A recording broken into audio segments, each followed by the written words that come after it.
And also what I was working on in the last weeks was basically helping people finding out if data engineering was for them.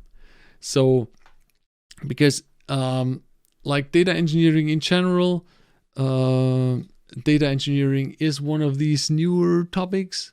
A lot of people know what a data scientist is and what a data scientist does, but like data engineering is a bit unclear. People are thinking, okay, should I go into data engineering? Is that something for me?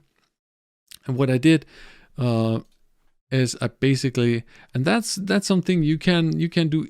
If forget about the academy, if you're just to find out if data engineering is something for you, I have a link on our homepage, learndataengineering.com. Should you learn data engineering, and you can, I made a test on Google Forms where you can start and where you can basically where you get points, or where you score points, and based on your score, basically you get the answer if this is something you should look into, or if if it's something you could add for.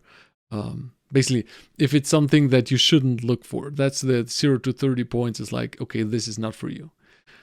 The 31 to 50 is something like, okay, data engineering could be helpful for you in your current job, like for improving your knowledge, for getting some new infos that help you. And like everything above 50 is that data engineering is something you can be good at. You most likely like, and you can learn for getting a data engineer job. So that's basically the idea what I had with this, so that people can actually find out, okay, is data engineering actually something for me, or is that something that isn't, or should I look somewhere else, or could this help me and not just be like a full profession, but add to my, for instance, a data scientist. As if you come in here as a data scientist, do the test, you're going to find out if if data engineering will help you or not. So that was my intention basically with this with the test.